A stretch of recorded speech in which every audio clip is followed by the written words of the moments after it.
Mheshimiwa Simai, Juni 2 ulitoa hoja bungeni wakati ukichangia bunge la bajeti hii na hoja yako ulimtaja Yuda, kitu ambacho kilizua gumzo sana mitandaoni, huku wakijiuliza Yuda ni nani na kwa nini hukumtaja kwa jina?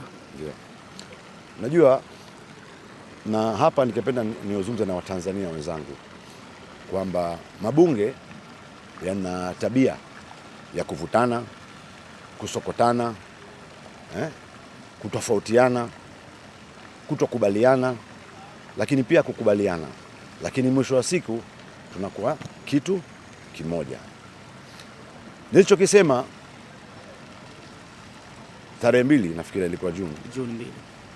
Mimi nafikiri kwanza Watanzania wengi, na nyinyi ni watu wazima, mtakuwa mmenifahamu tafsiri ya jambo lile. Nafikiria Watanzania wamenifahamu na wamenielewa vizuri. Na mimi niseme tu kwamba wakati ninasoma shule ya Alboro Arusha, nilipokuwa kijana, mwalimu wangu wa historia alinifundisha kitu. Alisema history is the study of the past. Yaani kwamba historia ni somo nasoma kwa wale mambo yameshapita.